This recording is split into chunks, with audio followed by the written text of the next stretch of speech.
सोचो जरा, अनंत आकाश जहां गिनती से परे तारे टिमटिमा रहे हैं, गैलेक्सियां घूम रही हैं, रंग बिरंगे नेबुला बादल चमक रहे हैं, सब कुछ कितना शांत लग रहा है ना। लेकिन अचानक उस शांति को तोड़ते हुए एक चमकता हुआ ऊर्जा का गोला बनना शुरू होता है। उससे निकली तरंगे मानो पूरे ब्रह्मांड को हिला देती हैं, जैसे कोई बहुत बड़ी घटना होने वाली है। धीरे धीरे वो दिव्य ऊर्जा धरती की तरफ बढ़ती है। धरती नीली रोशनी से जगमगाने लगती है। ऊपर बादल घूमते हैं, समुद्र ऐसे चमकते हैं जैसे किसी ने उन पर तारों की धूल बिखेर दी हो, और ऊपर से हिमालय बर्फ से ढके दिखते हैं और नीचे गंगा नदी अपनी धारा में बहती है। यहीं से कहानी असली मोड़ लेती है।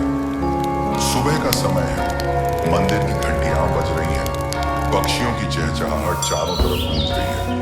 एक दुकानदार अपनी छोटी सी दुकान खोल रहा है। एक औरत अपने घर के मंदिर में दिया जलाकर भगवान से प्रार्थना कर रही है।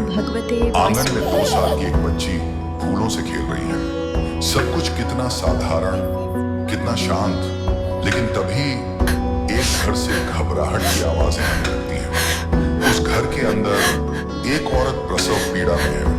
परिवार घबराया हुआ है, किसी को समझ नहीं आ रहा क्या करे।